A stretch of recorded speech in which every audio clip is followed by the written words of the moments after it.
Dan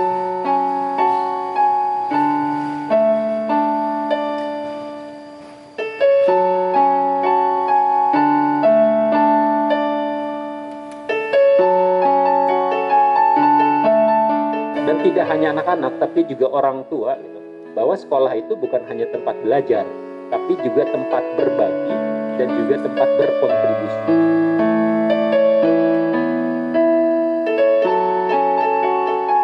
Di Islam itu guru pertama, guru utama bagi anak-anak itu adalah orang tua, ya. Cara bekerja otak setiap anak itu berbeda-beda. Itu kenapa pendidikan yang terbaik itu setiap anak itu benar-benar didampingi sesuai potensinya.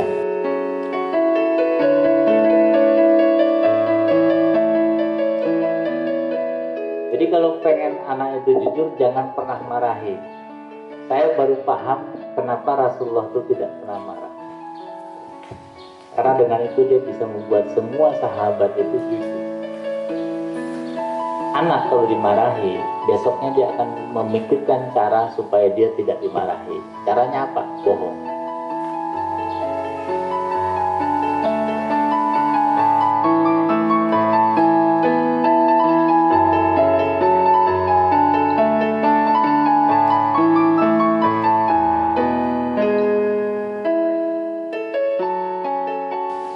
Yang kita mau bangun itu adalah sebetulnya sebuah peradaban di dunia yang menghadirkan perdamaian dan ramah lingkungan sesuai dengan visinya Rasulullah.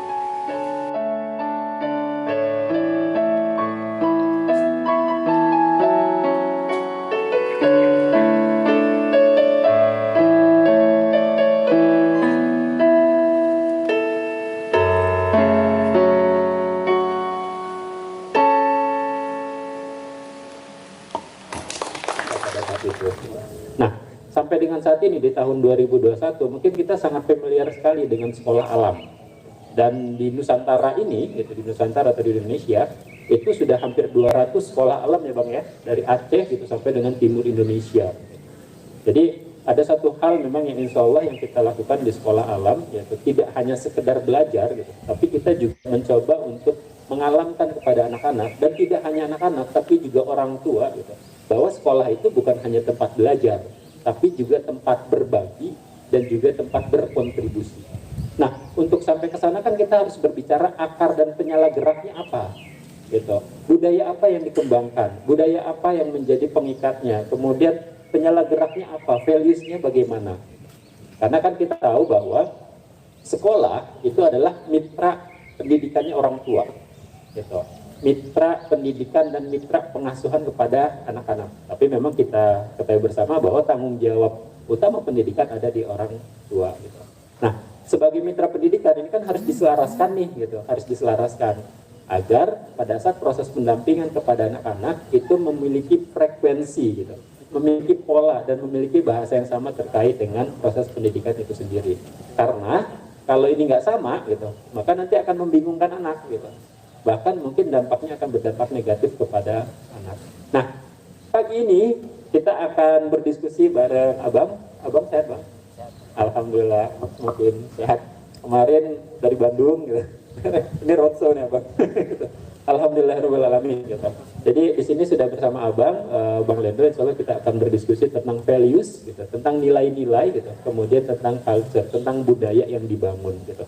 Sejauh mana values dan nilai-nilai tersebut menjadi sebuah penyala gerak dari sebuah aktivitas pendidikan yang dilakukan khususnya di sekolah alam, gitu. Dan kita di sekolah alam Bogor. Mangga Abang, nanti Abang memaparkan dulu, gitu, memberikan pemahaman kepada kita semua, gitu, terkait dengan values and culture. Kemudian nanti kita diskusi, gitu. Diskusi. Kemudian buat yang di rumah juga mangga pertanyaan bisa langsung diketik di kolom chat. Jangan lupa di like, subscribe.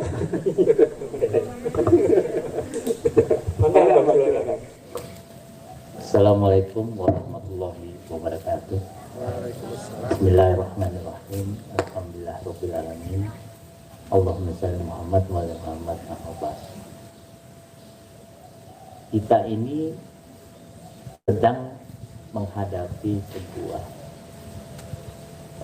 bencana dunia, namanya pandemi COVID-19. Mungkin sudah tahun lebih gitu ya.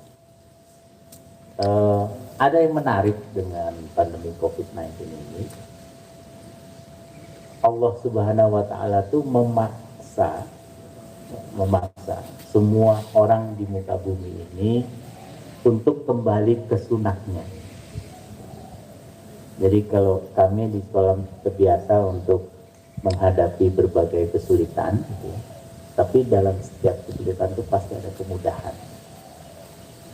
Ya, tiba-tiba seluruh anak di dunia itu diwajibkan belajar di rumah.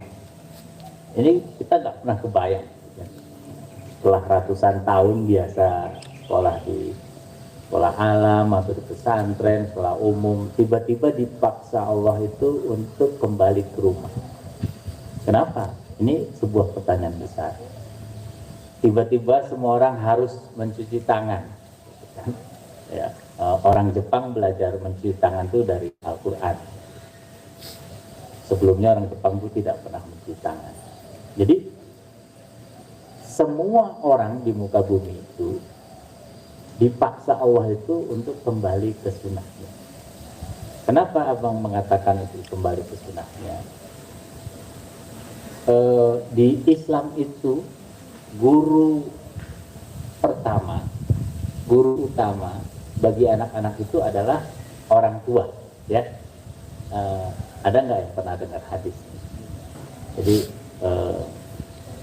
kalau kita sering mendengarnya madrasatul ula, jadi yang pertama itu adalah orang tua. Dan sekarang Allah memaksa kita kembali ke sana. Anak itu suka nggak suka ya ketemunya orang tua, bukan gurunya. Ya. Betul nggak Bapak Ibu? Artinya apa? Allah mengingatkan kita untuk kita kembali kepada peran terbaik kita. Jadi orang tua lah sebetulnya guru utama dan guru pertama bagi anak-anak.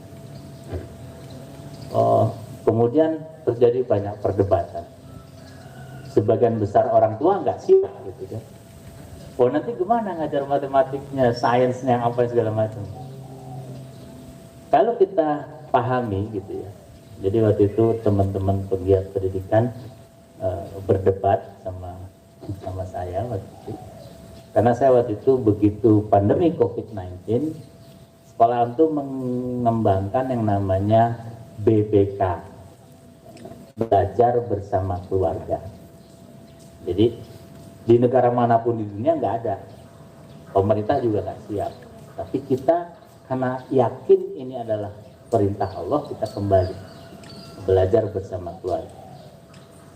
Apa peran utama orang tua dari proses belajar bersama keluarga?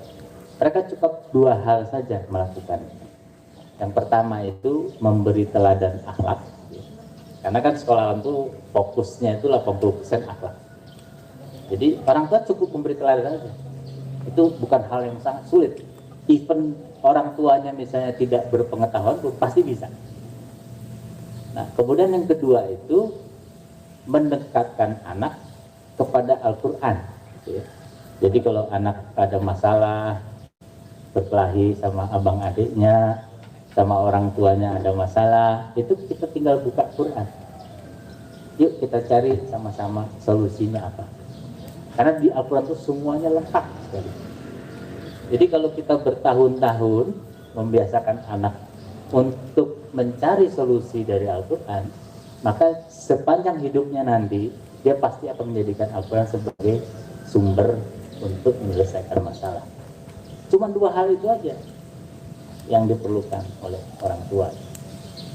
Jadi even orang tuanya miskin, tidak punya pengetahuan sekalipun, dia bisa melahirkan anak-anak terbaik. Mereka protes gitu, teman-teman saya. Loh, nanti pengetahuannya gimana? Sainsnya gimana? Saya bilang sama banyak teman saya, kalau kita bicara ilmiah, kita harus basisnya data. Nah, data yang ada itu menarik. Orang-orang sukses di dunia itu kebanyakan dari keluarga miskin. Betul nggak Bapak Ibu? Yang orang tuanya nggak punya pengetahuan, nggak punya uang, nggak punya semua. Yang dia punya cuman akhlak dan kemauan yang kuat supaya anaknya itu bangkit. Itu saja yang dimiliki oleh orang miskin. Dan itu sebetulnya yang dibutuhkan dari belajar bersama keluarga. As simple as that. Nah, kalau itu kita bisa lakukan, itu luar biasa.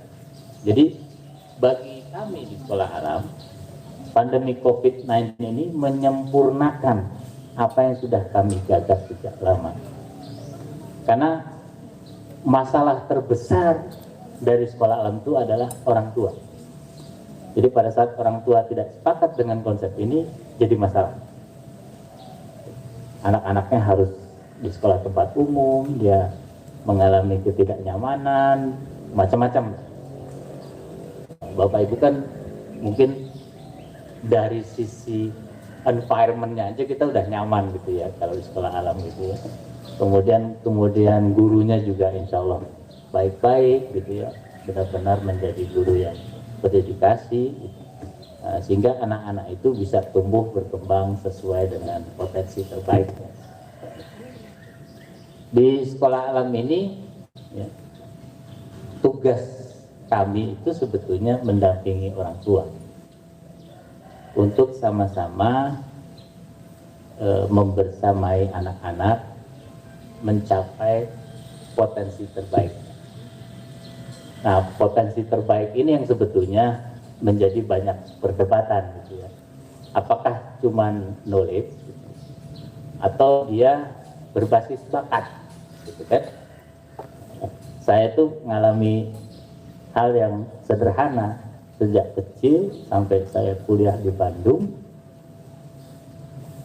Teman saya ribuan, yang jadi profesor tuh cuma 1-2 gitu. Mungkin ada yang temennya nggak pernah jadi profesor juga. Jadi kita itu dididik di sebuah sistem pendidikan yang mendorong semua orang menjadi ilmuwan. Betul nggak Bapak? Padahal tidak semua orang berbakat menjadi ilmuwan. Itu kenapa yang jadi profesor ya sedikit. Bahkan di Amerika itu yang kuliah itu cuma 1% dari total penduduk Amerika. Kenapa? Mereka selebihnya di college, ya, kemudian kalau di kita tuh cukup SMK, langsung kerja dan sebagainya. Jadi Allah itu sebetulnya sudah mendesain sedemikian rupa bahwa setiap orang itu unik, setiap anak kita tuh unik. Even dia autis sekalipun dia unik. Jadi kalau di Sekolah Alam itu tidak ada satupun anak yang sama dengan yang lainnya. Dan semua memiliki kebutuhan yang khusus. Jadi di Sekolah Alam itu semua anak berkebutuhan khusus. Nah, ada yang normal tapi pemalu, gitu ya, betul nggak? Ada yang normal tapi senangnya tuh bermimpi dan sebagainya. Itu hal-hal yang di luar dugaan kita. Tetapi sesungguhnya Allah itu sudah memberikan sinyal kepada kita di surat Al-Isra itu ya, bahwa setiap orang itu memiliki bawaan masing-masing, syakilah. Itu yang disebut dengan bakat. Nah, Sekolah Alam sejak berdiri itu sudah mendampingi anak untuk mengasah bakatnya. Belum ada satupun negara di dunia yang fokus pada model pendidikan yang mendampingi anak sesuai bakat dan minat. Jadi waktu kami bikin konferensi Green School sedunia itu di Surabaya, kita undang dari Eropa, dari Amerika, dari Australia, dari setiap benua gitu ya. Kalau dari Asia itu diwakili Indonesia. Nah, dalam diskusi Green School itu sahabat Green School dari Eropa, kebetulan diwakili oleh Finland. Finland ini kan ranking PISA-nya waktu itu nomor 1 tahun 2015. 2017 itu Singapura nomor 1. Jadi waktu itu kita konferensi Green School-nya itu 2017. Jadi setelah mereka melihat bagaimana sekolah alam itu dikelola, dikembangkan dan sebagainya, mereka menyatakan begini, ini hal yang menurut saya surprise gitu ya. Sekolah alam itu pendidikannya lebih maju 15 tahun dari Singapura. Jadi si sahabat Finland itu ngomongnya begitu. Kami juga kaget karena Singapura itu pada saat itu nomor 1 ranking PISA.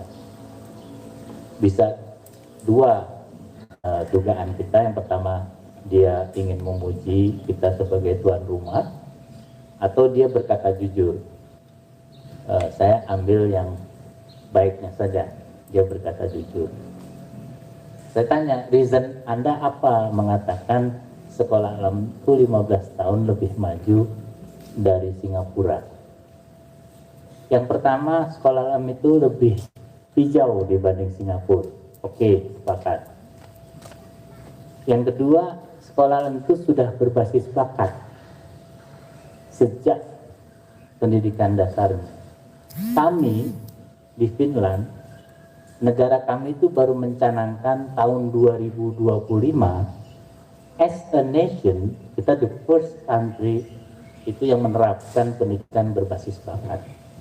Jadi sebagai negara, mereka akan menjadi negara pertama di dunia pada tahun 2025.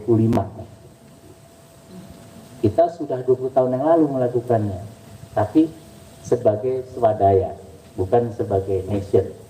Kenapa? Karena pemerintah kita masih berkutat dengan pendidikan umumnya itu, yang membuat ranking PISA kita paling bawah gitu ya. Jadi sebagai sekolah yang dibangun secara swadaya, kita jauh lebih maju dibanding Finland maupun Singapura. Nah, hal-hal seperti ini kan tidak mungkin diketahui oleh publik kalau kita tidak sampaikan dengan baik. Artinya apa? Kenapa mereka menganggap penting tentang hijau? Nah, ini juga menarik ceritanya. Waktu saya bikin sekolah alam tuh, teman-teman ITB saya itu pada ketawa. Len, lu yang bener aja. Ini kan zaman IT. Kok kamu bikin sekolah Tarzan? Gitu. Jadi anak-anak itu diajak ke lingkungan dan sebagainya. Sementara zaman kita zaman IT, SpaceX, Tesla dan seterusnya. Gitu. Saya bilang begini sama teman-teman saya itu juga lucu. Kita ketemu 14 jurusan, tapi begitu tukar kartu nama semuanya IT kecuali saya. Jadi orang itu berbisnis sesuai dengan tren saja, bukan berdasarkan passion. Saya bilang begini, nanti 20 tahun lagi kita ketemu lagi, kita buktikan omongan saya yang benar atau omongan kalian yang benar. Itu belum sampai 20 tahun mereka bilang, udah dan lo yang benar. Kenapa? Karena semua negara maju itu berupaya menjadi negara yang ramah lingkungan. Mulai dari energinya, airnya, sampahnya, transportnya, everything. Semuanya berupaya untuk kembali menjaga keseimbangan alam. Kenapa? Karena semua orang bicara sustainability. Bicara tentang keberlanjutan peradaban manusia dan alam semesta. Dan satu-satunya cara itu adalah ramah lingkungan. Kok bisa sekolah alam itu mendahului pemikiran-pemikiran pendidikan yang di negara maju sekalipun itu sudah jauh meninggalkan Indonesia? Karena kami itu percaya bahwa misinya Rasulullah itu rahmatan lil alamin. Itu misi dari Rasulullah. Jadi memberi rahmat kepada manusia, itu yang disebut dengan peace, ya, perdamaian. Kemudian memberi rahmat kepada alam semesta, itu yang disebut dengan ramah lingkungan. Itulah kenapa sekolah alam kita desain sesuai dengan misi Rasulullah. Islam itu berlaku sepanjang zaman dan bersifat universal. Jadi kalau Anda ingin bicara tentang the future education system, ya ini bukan yang space age-nya Tesla, bukan. Itu gimmick saja dalam kehidupan. Nah, jadi Bapak Ibu jangan perlu khawatir ya, kalau kita bicara apa sih values yang kita mau bangun, nilai-nilai itu.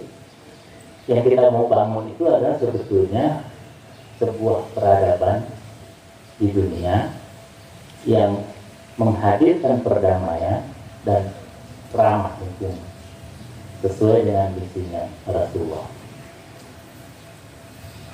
Terakhir sebelum saya cukupkan gitu, nanti kita diskusi mungkin ya Pak Okman, kenapa sekolah alam memilih akhlak sebagai kurikulum utama? Ya. Karena Rasulullah itu misi pertamanya itu adalah menyempurnakan akhlak manusia.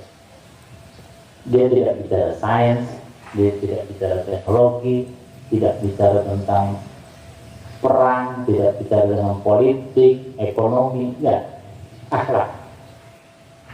Karena dengan akhlak itu beliau bisa mendidik para sahabat ya, dari sebuah kaum yang barbar, jahiliyah gitu ya, suka bunuh anak perempuan, suka berzina, suka segala macam, menyembah berhala dan sebagainya, itu menjadi sebuah kaum yang bisa menaklukkan dua negara terbesar saat itu, namanya Romawi dan Persia.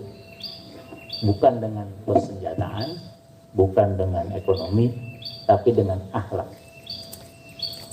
Jadi 1.000 pasukan mukmin itu bisa menaklukkan 10.000 pasukan Romawi. Kenapa? Karena akhlaknya. Jadi kekalahan Romawi dan Persia itu bukan kalah perang, tapi kalah mental. Ini kok orang bukannya takut mati malah menjemput mati.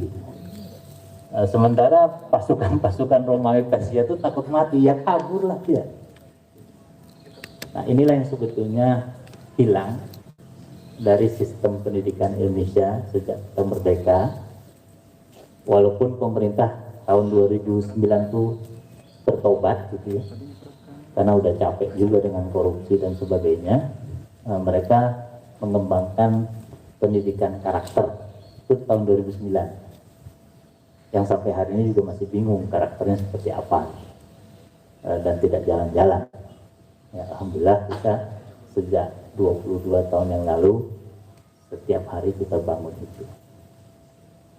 Jadi waktu awal-awal sekolah alam itu berdiri, kami 10 tahun itu Pak Ibu nggak dikasih izin sama pemerintah, karena kebetulan yang memenjarakan saya waktu zaman Pak Harto itu Dirjen Pendidikan Dasarnya, dosen saya di kampus. Jadi dia masih nggak ikhlas melihat saya waktu itu. Jadi kalau orang tua nanya, Pak Lindo, sekolah alam itu udah ada izinnya belum? Sudah, alhamdulillah. Dari mana? Dari Allah Subhanahu wa Ta'ala. Mana lebih hebat Allah sama Menteri Pendidikan? Allah, ya masuk aja. Nah, kemudian yang masuk itu para demonstran. Ada Pak Pak Zaim, macam-macam lah. Jadi aktivis-aktivis yang pertama masuk di sekolah alam, yang senang dengan pembaharuan. Jadi itu kira-kira cerita tentang value apa sih yang kita mau bangun, kemudian budaya apa yang ingin kita lakukan di sekolah alam itu, sehingga kita bisa benar-benar meneruskan misinya Rasulullah, yaitu menyempurnakan akhlak manusia dan menjadi pemimpin yang rahmatan lil alamin. Sekian, Assalamualaikum warahmatullahi wabarakatuh. Waalaikumsalam warahmatullahi wabarakatuh. Luar biasa sekali. Terima kasih banyak Abang. Gitu. Ini baru pembuka, gitu. Karena kita akan bahas detailnya terkait dengan values, kemudian dengan culture, gitu, dengan Abang. Saya mengundang Bapak Ibu yang ada di rumah untuk, mangga silakan untuk bertanya lewat kolom chat, gitu. Kemudian yang ada di sini juga silakan yang hendak bertanya, insya Allah nanti disiapkan mikrofonnya oleh teman-teman panitia. Gitu. Tapi sambil menyiapkan pertanyaan, saya bertanya dulu Bang. Saya menjadi pertanyaan pembukanya. Bagaimana menyelaraskannya Bang? Karena kan sekolah dengan rumah, gitu. Sekolah sekolah dan orang tua, gitu, itu kan mitra pendidikan, gitu, di mana memang bahasanya juga harus satu frekuensi sama dengan anak-anak, gitu. Sehingga anak juga tidak mencari pembenaran kalau sedang nggak ini di sekolah, orang tua sedang ini kan itu menjadi karakter yang tidak baik. Menyelaraskannya gimana tuh Bang? Antara sekolah dengan, karena bukan kebanyakan, mungkin ada beberapa atau sedikit gitu, di mana kalau sekolah kan memang sudah punya visi, misi, kemudian tujuan pendidikan gitu, bahkan goals-nya gitu. Tapi kita juga tidak bisa memungkiri bahwa mungkin di rumah tidak sampai ke sana. Artinya ya membina rumah tangga gitu. Tapi begitu visinya apa gitu, misinya, culture yang dibangun, budaya yang di rumah gimana, itu gimana Bang?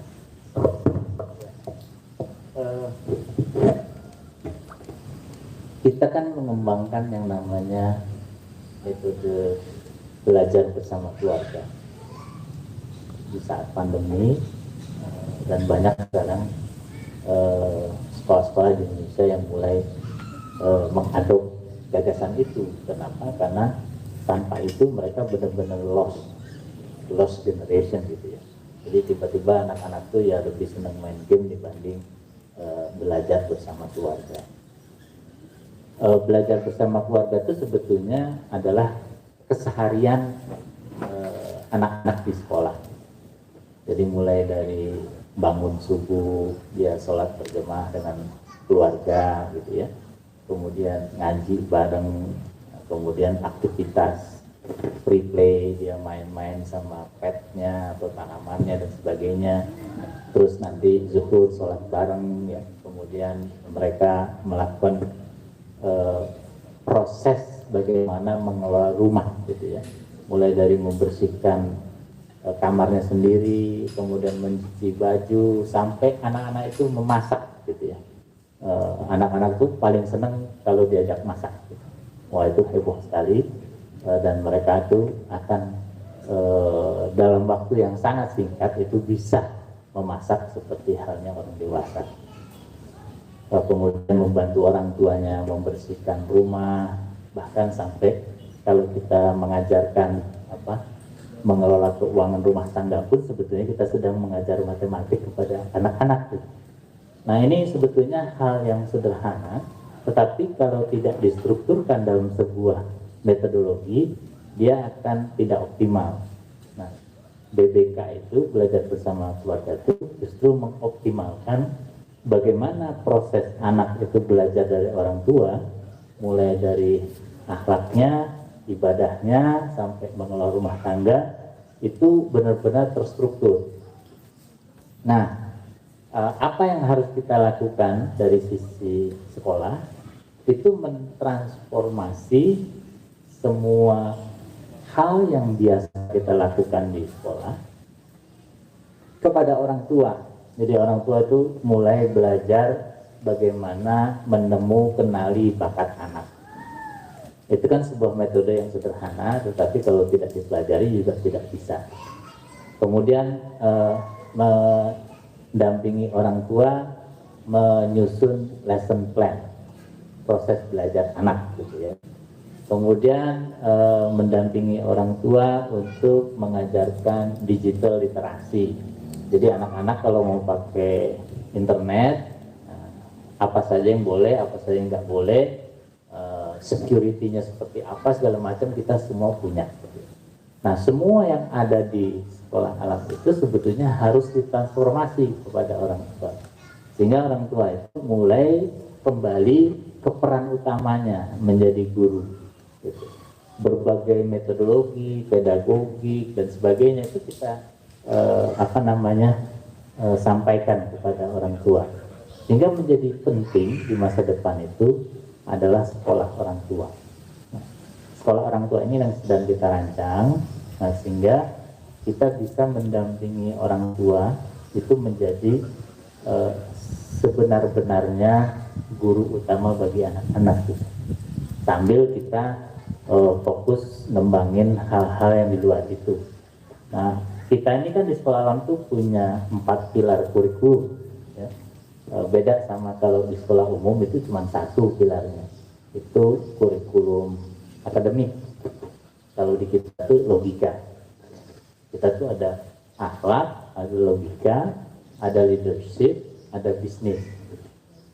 Kok bisa ada 4? Nah, itu kita pastikan supaya setiap anak itu bisa menjadi khalifatullah fil ard. Kenapa? Karena tujuan penciptaan manusia itu adalah sebagai khalifatullah fil ard. Jadi kurikulum yang benar itu sesungguhnya harus disesuaikan dengan tujuan penciptaan manusia. Nah, sehingga setiap anak kita itu tidak perlu menganggur. Karena apa? Sudah diajarkan bisnis. Setiap anak kita itu bisa jadi pemimpin. Kenapa diajarkan kepemimpinan? Gitu kan? Cuman di Islam tuh yang dikatakan setiap kamu adalah pemimpin. Betul nggak?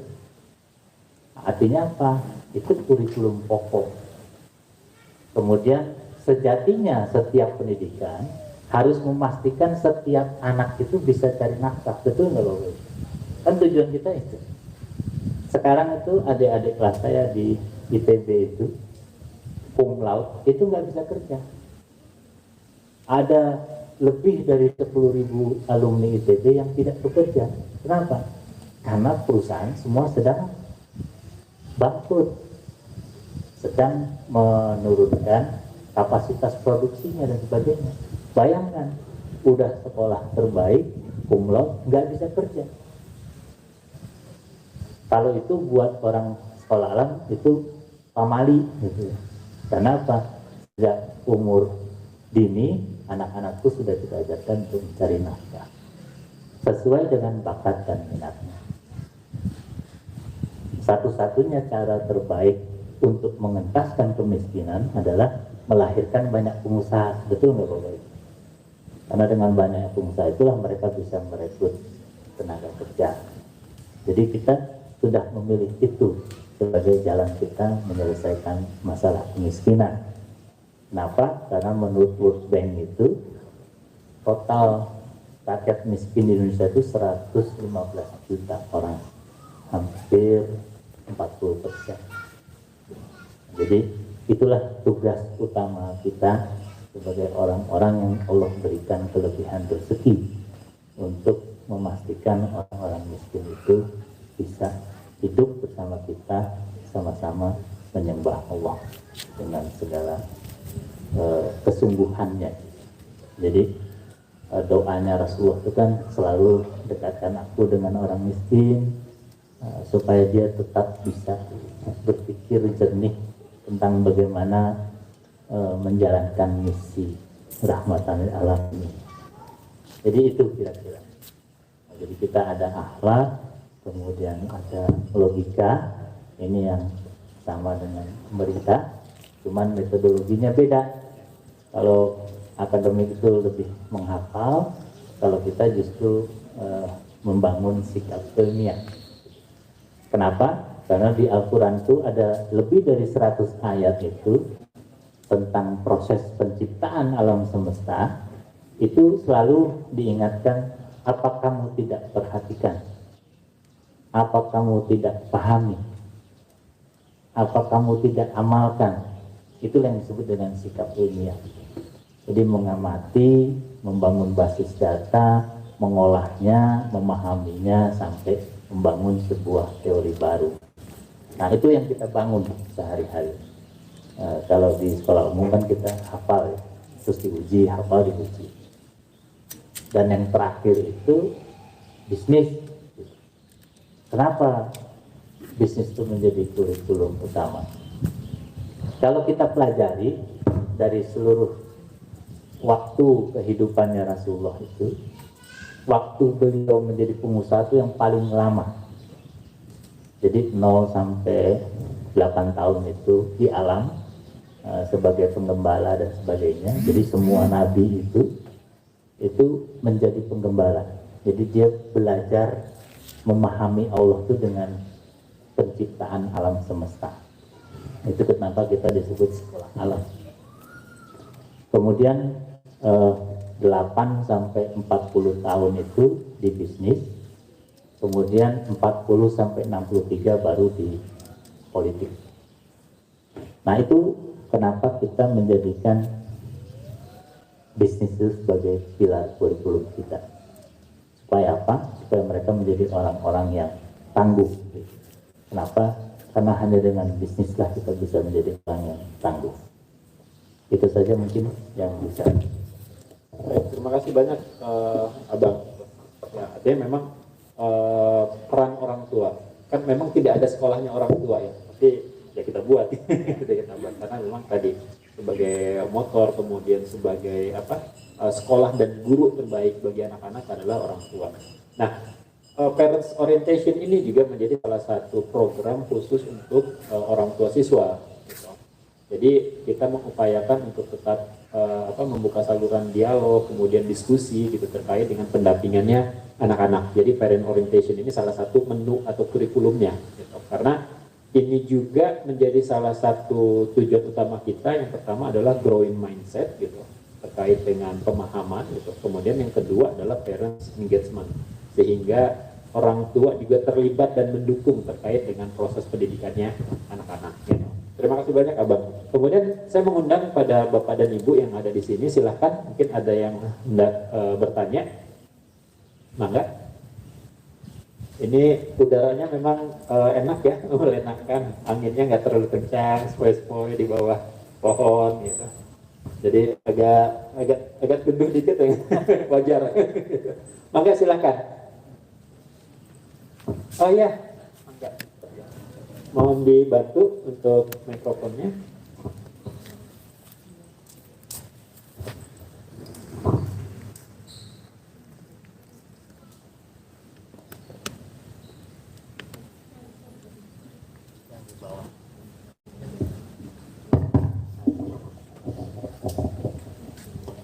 Ya, Assalamualaikum warahmatullahi wabarakatuh. Perkenalkan, saya Indra, orang tua dari Arkiano yang rencananya mungkin baru gabung di tahun ini ya, Bang. Ya mungkin saya juga masih belum tahu karena baru gabung ya anak saya. Tapi mungkin bisa di-sharing, pernah nggak sih selama sekolah ini, nggak tahu tadi berapa tahun ya, sudah hampir 20 tahun ya, itu berdiri. Ada nggak yang awalnya orang tua itu mempunyai sedikit perbedaan gitu ya, mungkin misinya atau pola pengajarannya, tapi seiring berjalan waktu akhirnya bisa align dengan polanya dari sekolah alam gitu. Mungkin bisa di-sharing. Terima kasih. Baik, terima kasih banyak Pak Indra. Mangga Bang, mungkin Abang banyak sekali nih menemui hal yang seperti itu ya Bang. Sampai hari ini, Pak. Sampai hari ini. Jadi orang tua itu kan kebanyakan pragmatis. Jadi kalau misalnya di dunia kerja itu masih dibutuhkan ijazah, ya mereka orientasinya ijazah. Tapi alhamdulillah gara-gara pandemi COVID ini ijazah jadi nggak laku. Mau cum laude juga nggak laku gitu. Kalau di negara maju itu sudah tidak menjadi perdebatan gitu ya. Bahkan sebagian besar perusahaan-perusahaan terbaik di dunia, apakah Google, kemudian Accenture, ya pokoknya semua perusahaan besar itu, termasuk Tesla gitu, itu dia tidak menerima lagi lulusan MIT, Harvard, karena buat mereka itu cuma ngabisin kos gitu ya. Karena orang-orang itu lebih senang cuma di meja dan ngutak-atik kertas gitu. Jadi mereka lebih mencari orang-orang yang certified, yang terbukti bisa menjalankan apa yang dibutuhkan perusahaan. Dan di seluruh dunia kan sekarang sebetulnya yang berlaku itu yang certified ya. Bahkan insinyur saja harus disertifikasi dan sebagainya. Jadi isunya bukan ke situ, walaupun sebagian besar orang tua masih terus berpikir bahwa anaknya harus jadi sarjana gitu ya. Nah ini kan juga menjadi sebuah pertanyaan besar, apakah setiap anak itu mampu menjadi sarjana kan gitu.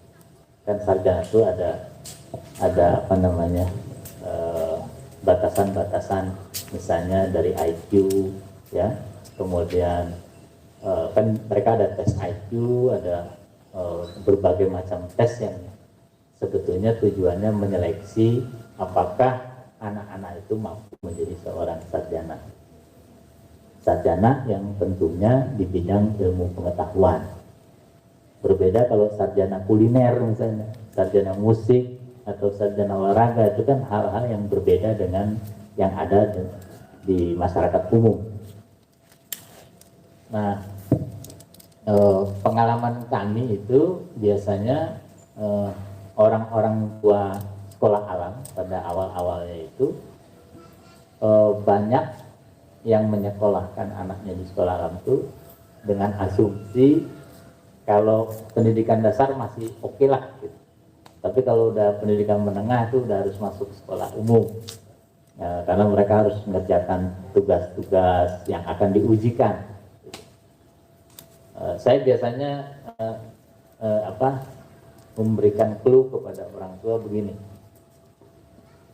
orang tidak perlu sekolah, tapi kalau ikut bimbingan belajar dia bisa nggak kuliah? Bisa. Ya ngapain sekolah? Kan itu yang harus kita ganggu pertanyaannya.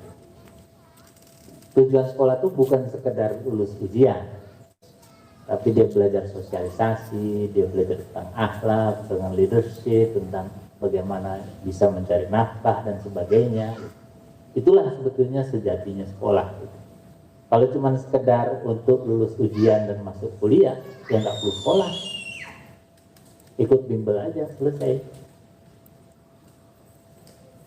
Nah itu biasanya pertanyaan-pertanyaan yang saya balikan kepada orang tua. Sebetulnya Bapak Ibu itu mau menyekolahkan anak ke sekolah itu tujuannya apa? Kan itu yang paling penting. Sehingga kalau dia udah tahu tujuannya, baru kita dampingi. Sekolah alam itu lebih banyak menolak orang tua dibanding menerima orang tua. Tapi pasti menerima anak. Kenapa? Karena tugas kami adalah mendampingi semua anak di muka bumi itu untuk belajar. Tapi kalau orang tuanya nggak sama visinya, ya repot kan.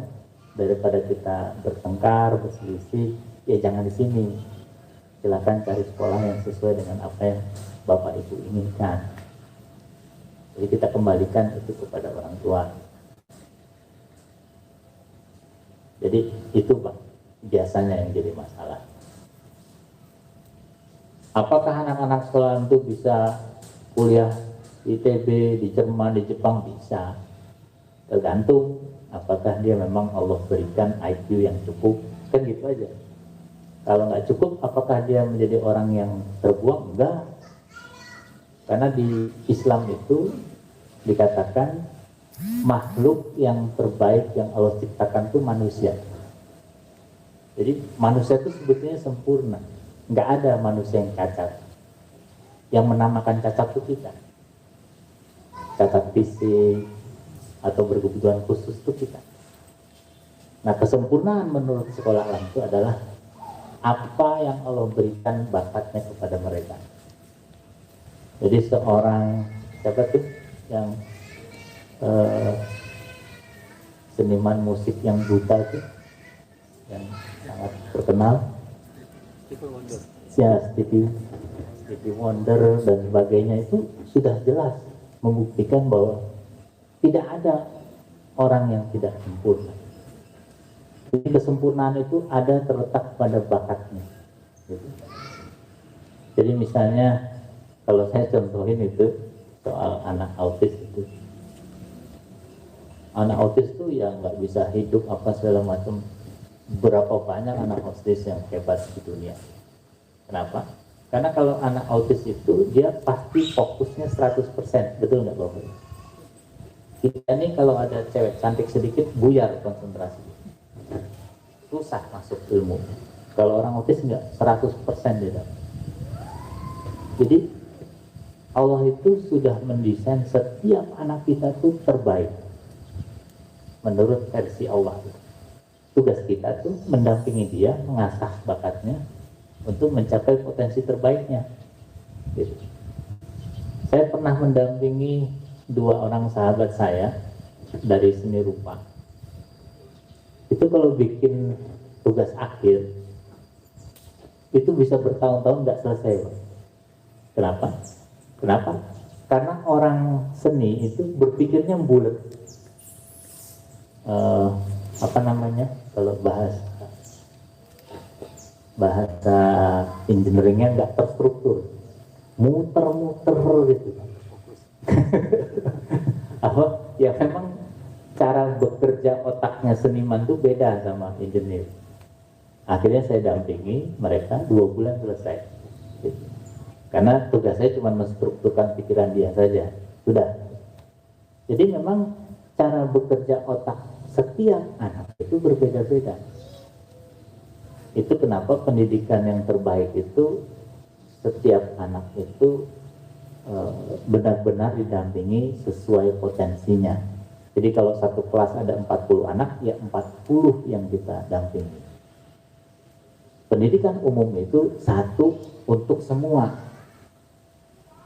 Kalau kita tuh tiap anak benar-benar kita dampingi. Karena tidak ada satupun yang sama yang namanya anak itu. Dia semuanya unik. Jadi kenapa anaknya Habibie nggak bisa seperti Habibie? Ya karena memang Allah mendesainnya begitu. Even dia kembar siam pun dia nggak bisa sama. Betul nggak Bapak? Jadi kalau kita punya anak, yang kita lihat kekuatannya, jangan kelemahannya. Kan orang tua biasanya senangnya melihat yang lemahnya gitu, terus dimarah-marahin, tambah stres anak. Saya kasih satu contoh sederhana.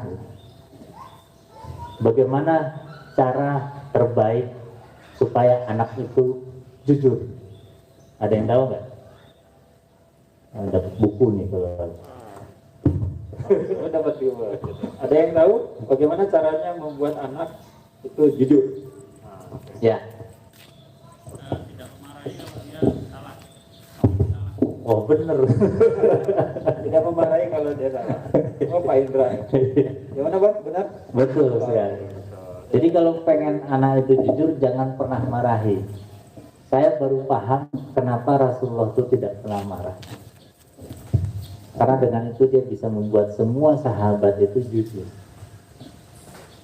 Anak kalau dimarahi, besoknya dia akan memikirkan cara supaya dia tidak dimarahi. Caranya apa? Bohong.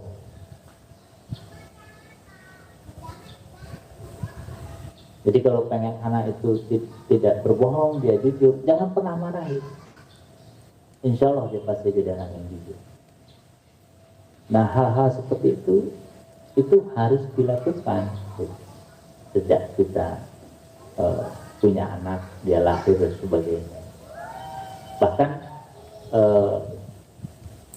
3 bulan setelah lahir, panca indera pertama yang berfungsi itu apa coba?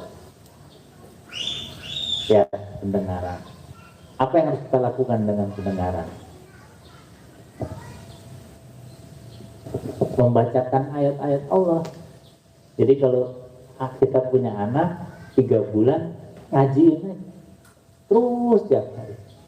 Nanti di kepalanya tuh memori yang dia punya itu adalah Al-Quran. Lebih bagus suara kita sendiri. Tapi kalau nggak pede bisa pakai murotal. Tapi intinya adalah setiap panca indera itu mulai bekerja, itu kita stimulan dengan semua hal yang bisa membuat akhlak anak itu menjadi baik.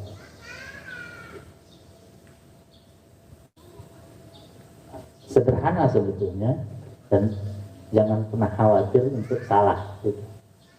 Kenapa? Karena kalau Bapak Ibu perhatikan yang namanya Al-Quran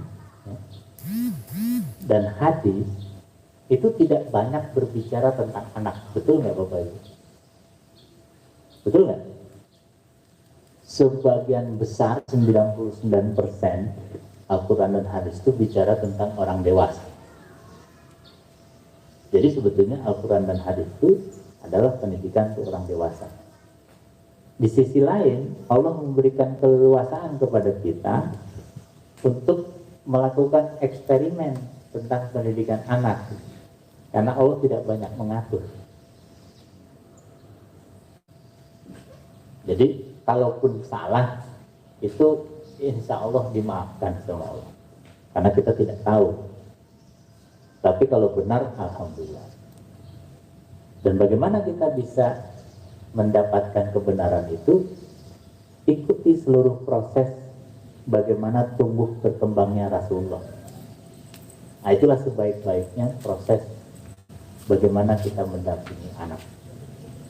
Itu kenapa di sekolah alam itu mulai dari belajar bersama alam, kemudian bisnis, kemudian terakhir baru dia bicara kepemimpinan.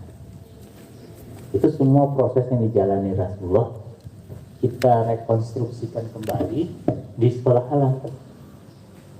Kenapa? Karena kita meyakini itulah pendidikan terbaik yang ada di muka bumi.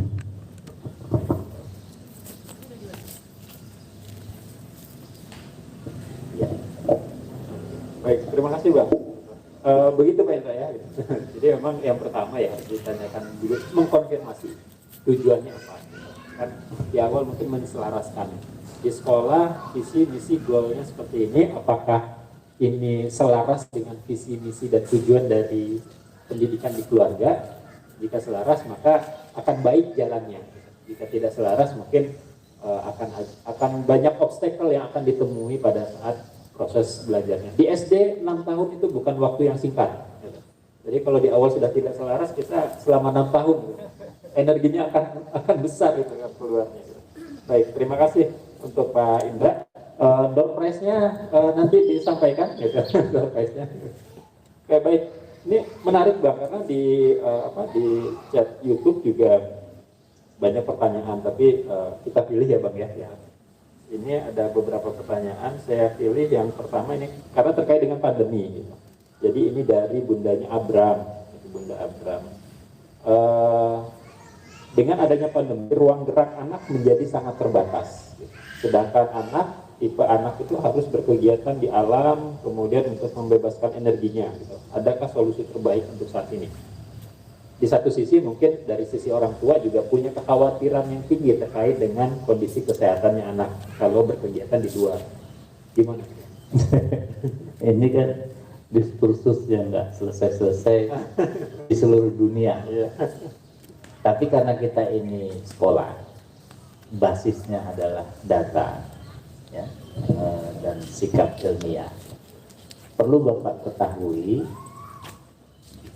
di seluruh dunia itu anak umur 0 sampai 9 tahun tidak ada satupun yang meninggal karena COVID. Jadi faktanya itu kenapa di sekolah alam itu anak 0 sampai 9 tahun kita bolehkan masuk semaksimal mungkin. Mau tiap hari lebih bagus. Kalau nggak tiap hari, yang green terapi yang sudah dilaksanakan oleh sekolah alam. Kemudian anak umur 9 sampai 39 tahun itu 0,2% yang meninggal. 0,2%, kecil sekali. Itu pun saya meyakini meninggalnya bukan karena COVID, tapi karena komorbidnya gitu ya. Jadi kan ada anak yang sejak kecil kanker, ada masalah jantung dan sebagainya. Jadi sebetulnya tidak perlu ada kekhawatiran yang berlebihan terhadap proses belajar tatap muka, gitu ya. Kami sekolah kami di Parung itu nanti pas tahun ajaran baru kita setiap hari masuk, gitu ya. Tentu dengan protokol yang ketat, gitu ya. Kemudian semua syarat itu dipenuhi oleh sekolah alam. Jadi kalau sekolah umum itu satu kelas 40 orang, mereka harus mengurangi setengahnya. Dan peraturannya begitu. Nah kalau di sekolah alam itu kan satu kelas ya memang 20 orang, jadi nggak ada isu lagi. Kemudian ruang terbuka hijaunya itu lebih banyak dimanfaatkan dibanding di kelas. Kita ruang terbuka hijaunya besar, sekolah lain nggak ada. Jadi sebetulnya sekolah yang paling adaptif terhadap pandemi COVID-19 itu sebetulnya sekolah alam. Dan saya akan mendorong semua sekolah alam itu untuk mulai membuka pelajaran tatap muka, apakah mau setiap hari atau bergantian itu terserah. Nah, karena pada prinsipnya sebetulnya tidak ada masalah dengan itu. Kita aja yang terlalu khawatir. Ya. Oke, baik. Baik, terima kasih Abang terkait dengan tadi tanggapan dari pertanyaan Bunda Abram. Mangga mungkin yang di sini silakan hendak bertanya kembali. Kita masih punya keluangan waktu ya sampai nanti maghrib. Kita dibatasi waktu sampai dengan insya Allah jam 10.40. Mudah-mudahan kita bisa on time. Tapi masih ada waktu untuk bertanya dan berdiskusi dan berdialog, karena memang diskusi dialog ini menjadi salah satu ruang terbaik bagi sekolah dan orang tua. Itu tadi kembali lagi terkait dengan proses pendampingannya anak-anak. Silakan saya mengundang pada Bapak dan Ibu atau teman-teman fasilitator juga silakan mangga. Silakan sebagai tambahan informasi gitu, jadi FYI ya gitu for the information. Abang penggagas sekolah alam saat ini juga mengembangkan School of Universe gitu, Parung SOU dan New Campus ya, digital kampus ya Bang ya gitu. Jadi proses pendidikan di jenjang perguruan tinggi digital kampus. Maka silakan untuk Bapak dan Ibu atau teman-teman fasilitator untuk bertanya. Oh, ya mangga Pak Indra. Silakan Pak Indra. Ya, mohon maaf nih Bang. Karena memang jujur, ini kan saya juga istilahnya kan kayak nekat nih. Dimana saya sendiri juga pastikan pendidikannya dari dulu ajarannya kan nggak akan seperti ini gitu ya. Mungkin juga di bapak-bapak yang lain.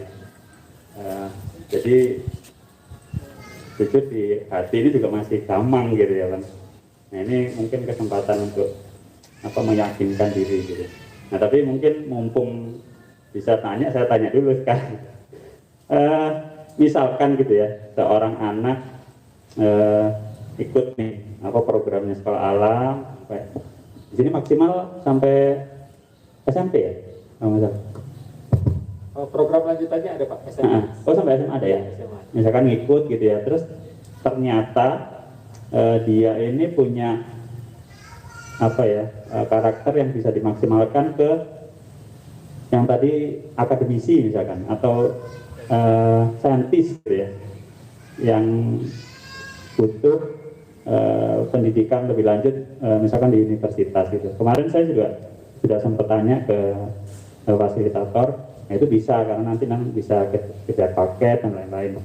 Secara administrasi oke gitu ya. Tapi apakah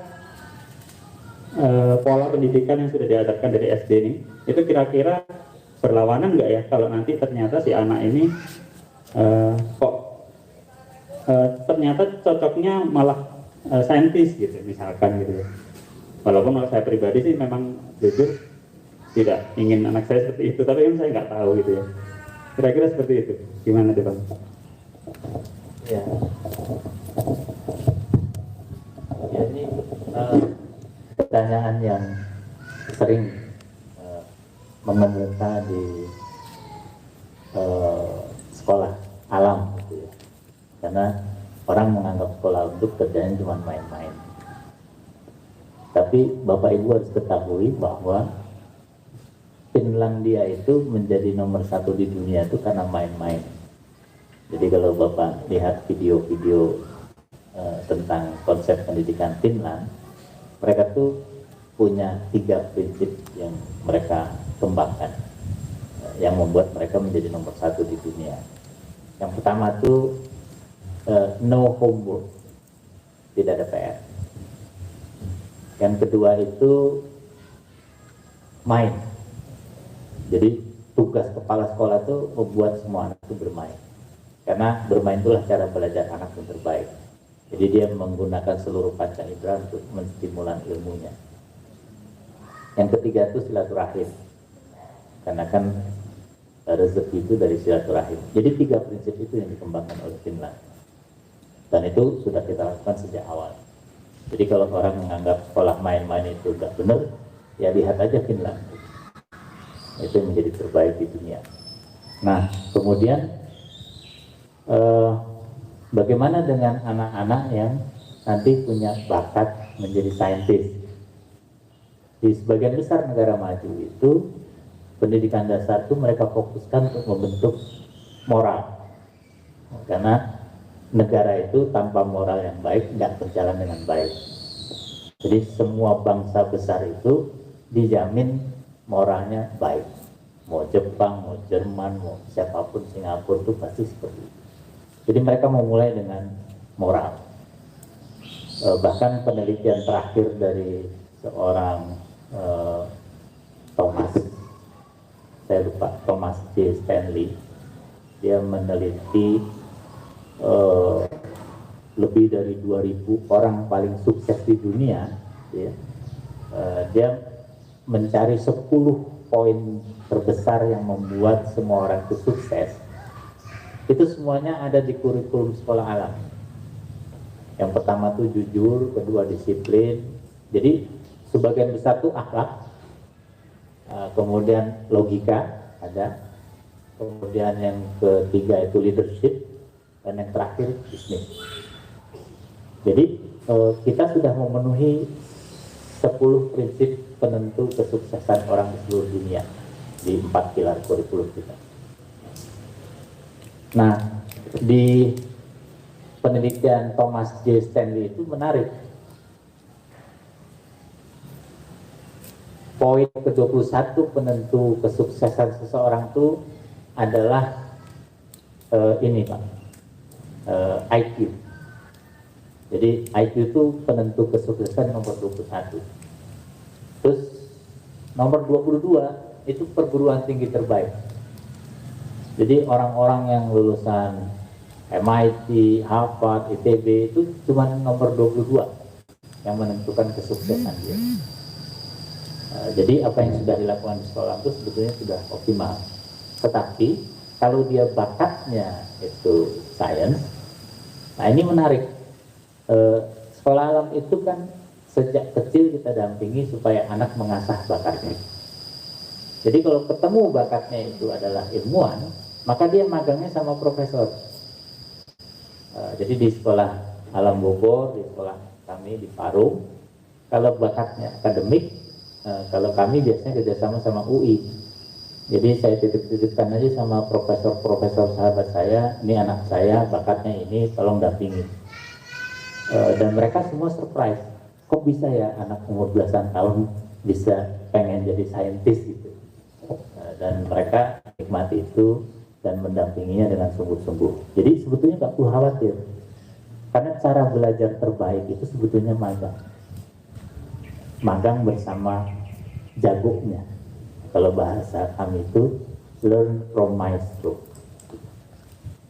Nah, Rasulullah itu seumur hidupnya belajarnya magang, betul nggak Pak?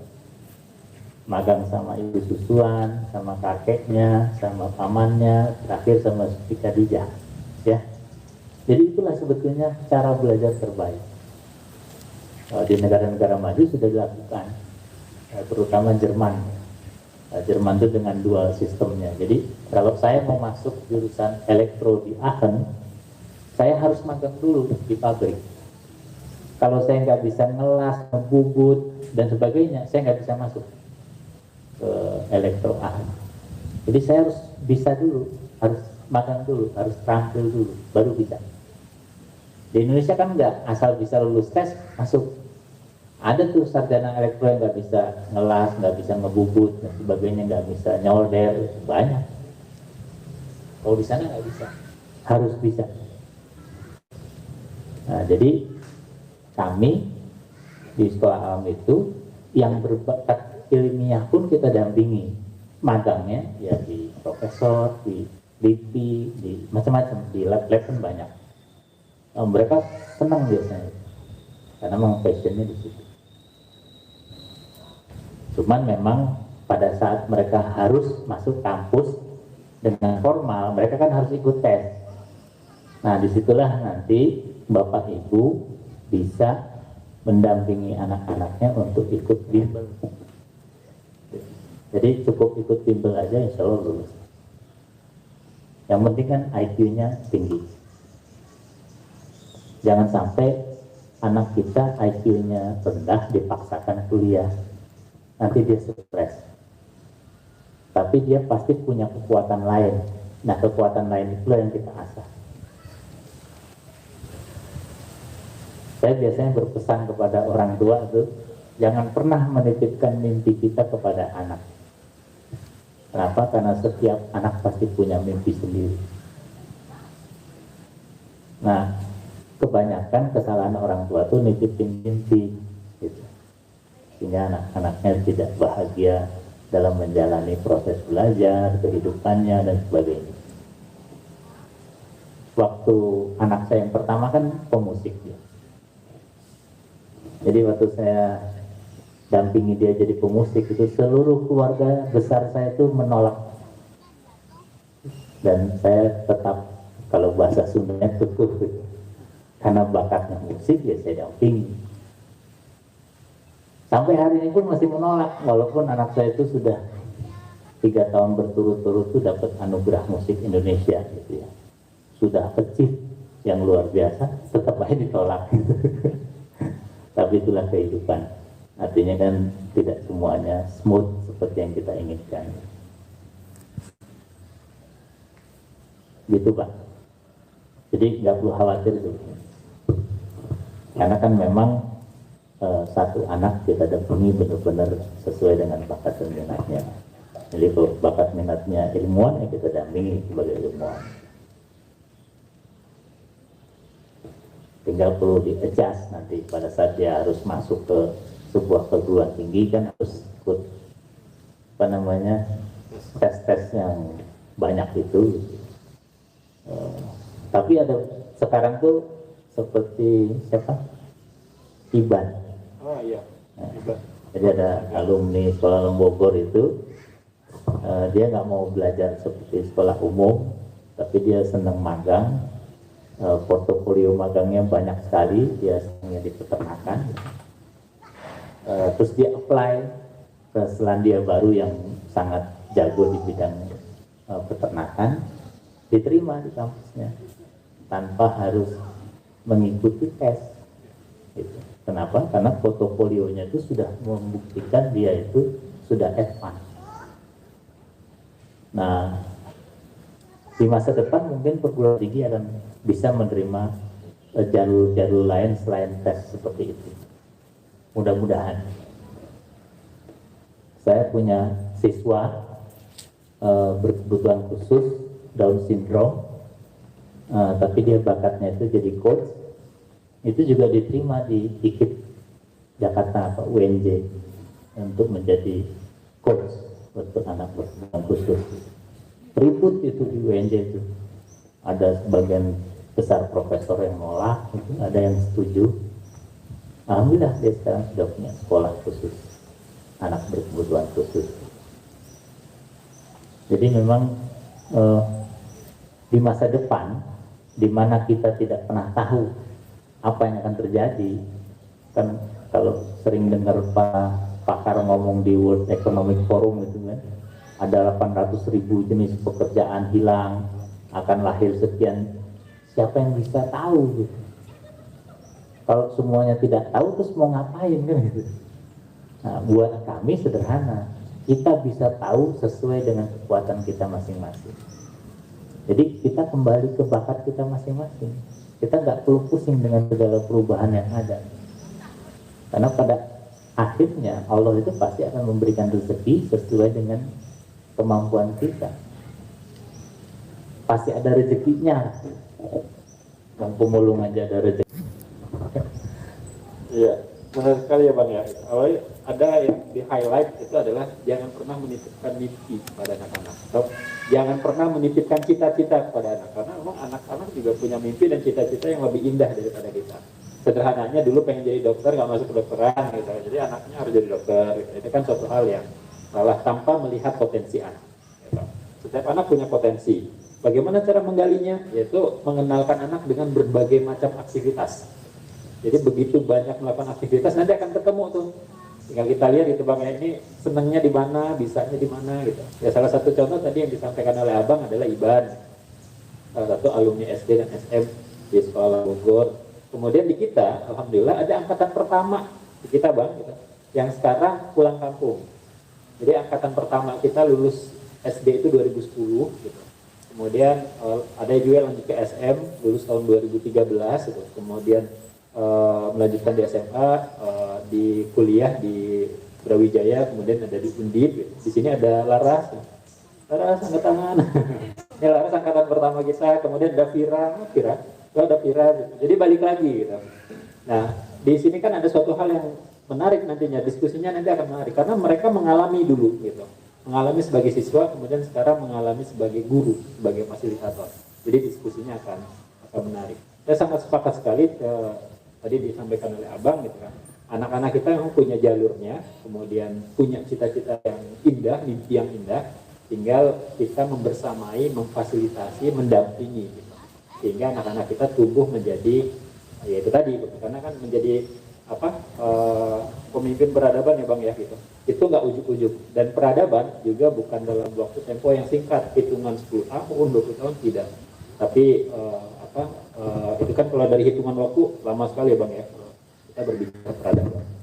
Maka saya mengundang kembali untuk pertanyaan terakhir. Gitu, pertanyaan terakhir. Di pertanyaan di chat ini tadi sudah dijawab juga oleh Abang gitu. Jadi pertanyaan-pertanyaannya juga ada dijawab oleh Abang gitu. Mangga silakan untuk Bapak dan Ibu yang ada di sini yang hendak bertanya silakan.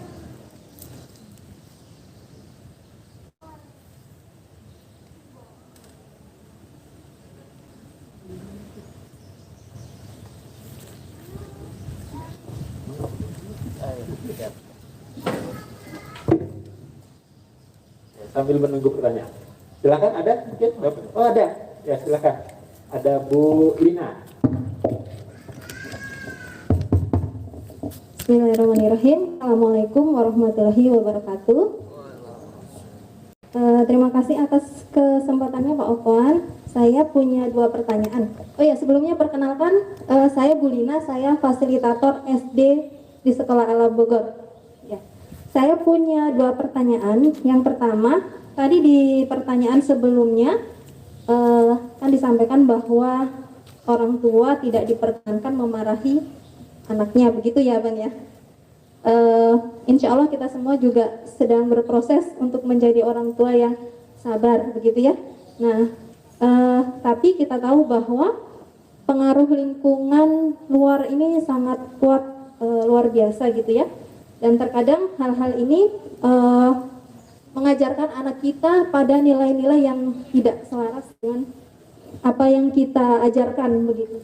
Nah, pertanyaannya adalah bagaimana mengingatkan atau memperingatkan anak bahwa orang tua marah begitu ya, tidak menyukai atas perilaku buruk yang dilakukan oleh anak kita begitu. Kemudian yang kedua,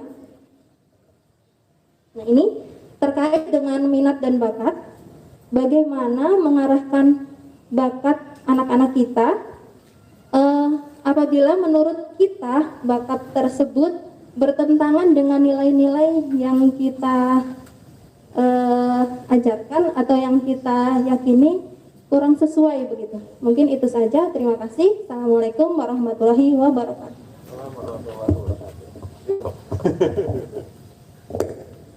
Iya, sebetulnya semua bakat baik, cuman dipakai apa, itu yang menjadi tidak baik. Misalnya salah satu bakat yang paling sering diperdebatkan itu keras kepala. Ya, kan keras kepala itu bakat Bapak Ibu. Terus keras kepala kan kesannya nggak baik gitu ya.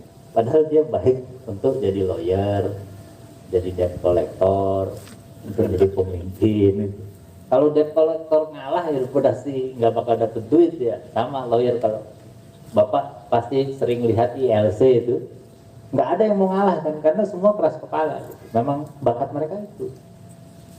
Jadi ada kebaikan-kebaikan yang Allah berikan kepada sifat-sifat dan bakat kita. Jadi bakat itu ada dari dua sumber. Yang pertama sifat, yang kedua itu fisik, keterampilan fisik. Jadi kayak menyanyi, menggambar, kuliner itu fisik. Tapi yang sifat-sifat misalnya keras kepala, cerewet itu kan juga paling nggak disukai. Tapi coba kalau presenter nggak cerewet pasti dia nggak laku. Dia harus bisa membuat suasana menjadi menyenangkan, bahagia dan sebagainya. Jadi yang harus kita perhatikan sebetulnya adalah semua bakat itu baik disesuaikan dengan perintah Allah gitu. Jadi perintah Allah dengan semua bakat itu apa? Gitu. Itu yang kita harus pastikan. Jadi tidak ada yang namanya bakat tidak baik.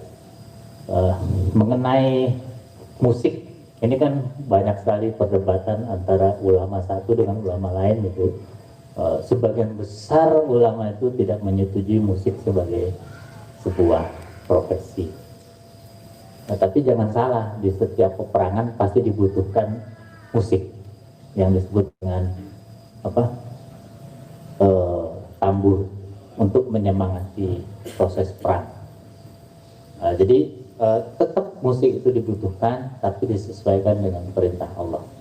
Nah, itu yang akhirnya dilakukan oleh Bimbo dengan musik-musik religi, Roma Irama dengan dangdut religi dan sebagainya gitu kan bisa dakwah itu dengan itu.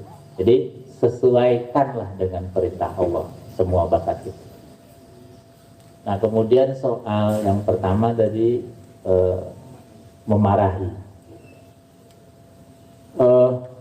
Saya melihatnya begini soal memarahi anak ya. Nah, kan Rasulullah tidak pernah memarahi. Nah, kemudian sebaik-baiknya kita mendidik anak itu adalah bersabar. Ya. Justru kita belajar bersabar sama anak-anak kita ini.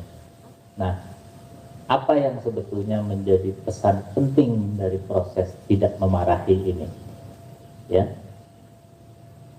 anak itu titipan siapa? Titipan Allah kepada kita orang tua, ya kan? Kalau saya menitipkan sesuatu ke orang terus titipannya tuh dimarah-marahi, dicubit, di apa? Kira-kira yang punya titipan marah nggak? Marah. Jadi logika itu yang harus kita bangun. Anak itu titipan Allah, titipan terbaik yang Allah berikan kepada kita orang tua. Dan kita harus benar-benar mengembalikan anak itu kepada pendidiknya dengan kondisi terbaiknya. Kondisi terbaiknya apa? Dia beriman dan bertakwa. Jadi itulah sebetulnya inti kenapa kita tidak boleh memarahi anak. Yang kita boleh adalah mengingatkan. Nah, misalnya kita gak suka dengan salah satu tingkah laku dia, kita bawa dia, kita buka Quran, nah, terus tingkah laku kamu ini disukai Allah apa enggak? Ya sama, ayah sama ibu juga nggak suka, karena kamu itu titipan Allah. Jadi kamu harus seperti yang Allah inginkan. Terus itu, sehingga dia punya sebuah pemahaman bahwa saya ini titipan Allah dan saya sebaiknya menjadi sebaik-baiknya manusia seperti yang Allah inginkan. Jadi dialog anak dengan Al-Quran itu sangat penting. Nah, inilah yang disebut dengan prinsip-prinsip utama belajar bersama keluarga. Yang pertama, orang tua mencontohkan akhlak. Yang kedua, dekatkan dia dengan Quran. Jadi kalau bisa setiap ada masalah dia berantem sama tetangganya, buka Quran. Menurut Allah suka nggak kamu berantem? Enggak. Jangan berantem. Allah menyuruh kamu membela diri. Ya, kamu harus bela diri. Makanya belajar silat, belajar gulat, belajar apa gitu. Allah tuh lebih suka dengan pemuda yang kuat dan lebih mencintai. Maka kamu harus kuat. Jangan main game terus. Main game nggak kuat. Jadi hal-hal seperti itu terus didialogkan dengan anak-anak itu, sehingga mereka tahunya yang baik itu cuma dari Quran dan hadis. Nah, kita ini lebih senang baca buku lain dibanding dua buku ini. Kalau diskusi sama banyak profesor pendidikan itu, saya cuma bilang begini, saya itu lebih sering baca Quran dibanding buku-buku yang lain. Buku-buku yang lain itu buat saya buat penghibur saja. Kalau buku utama itu Quran dan hadis. Kenapa? Karena ini buku yang paling sempurna. Ngapain saya baca buku yang nggak sempurna? As simple as that. Dan semua masalah kehidupan itu ada jawabannya di Quran. Mau sampai SpaceX pun ada. Mau membahas Isra Mi'raj dari pendekatan sains pun ada di situ. Jadi memang Bapak Ibu itu harus memastikan dengan belajar bersama keluarga itu anak-anak itu mencintai Al-Quran. Saya terakhir ketemu sama direktur saintis komunitas saintis dunia. Jadi semua ilmuwan dunia itu berkumpul, punya sekretariat. Nah, beliau itu jadi direkturnya. Dia bilang begini sama saya dan saya surprise waktu itu setiap penerima hadiah Nobel Prize, kalau dia lagi mentok penelitiannya, kepada siapa dia bertanya coba? Kan rata-rata penerima Nobel itu risetnya itu 30-40 tahun. Kan pasti ada waktu-waktu di mana dia mentok, coba lagi mentok. Nah, pada saat dia mentok tuh mereka nanya ke siapa sih? Ke ulama. Dia tanya ke ulama, tunjukkan saya surat yang bisa membuat penelitian saya jalan lagi. Terus ulamanya bilang, baca surat ini, ayat ini. Udah, jalan. Jadi begitu hebatnya Al-Quran, dan itu buku yang paling sempurna, terus kita abaikan, kan ruginya luar biasa.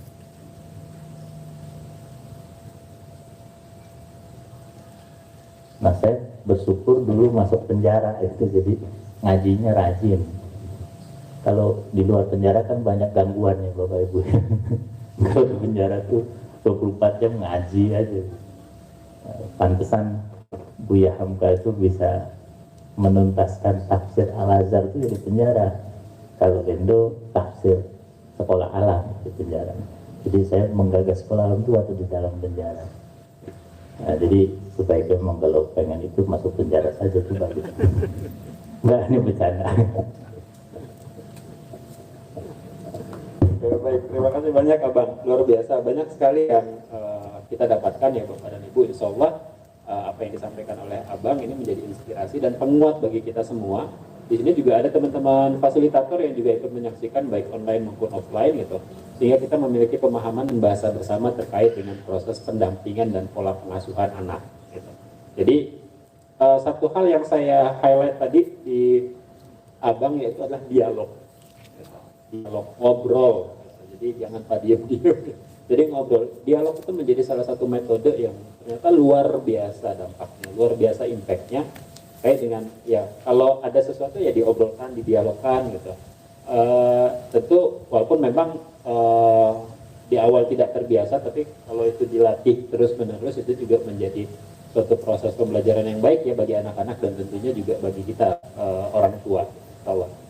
Baik, terima kasih banyak Abang karena memang waktu terbatas gitu. Kemudian pertanyaan di di chat juga tidak bisa kita bacakan satu persatu, tapi insya Allah mewakili apa yang sudah dijelaskan oleh Abang gitu. Kemudian terima kasih banyak bagi Bapak dan Ibu yang sudah hadir. Kemudian tadi ada pertanyaan juga dari Pak Indra, terima kasih gitu. Ada Bu Lina juga gitu. Kita beri tepuk tangan untuk kalau mudah-mudahan kita senantiasa sehat, keluarga juga sehat walafiat gitu mudah-mudahan, dan tentu proses pendidikan yang kita alamkan kepada anak-anak tidak tadi BBK, belajar bersama keluarga gitu. Karena memang sekolah terbaik dan guru terbaik itu asalnya dari rumah gitu. Itu terima kasih banyak, mohon maaf apabila ada hal yang kurang berkenan dari diskusi ataupun apa yang kami sampaikan. Itu terima kasih banyak kepada Bapak dan Ibu sekalian. Terima kasih juga buat Abang gitu. Saya serahkan lagi kepada MC. Terima kasih. Assalamualaikum warahmatullahi wabarakatuh. Pena, kuikat ilmu dengannya. Kutulis kisah sejarah bersamanya. Pena, ku gapai cita-cita dengannya. Tak lupa teriring doa dan usaha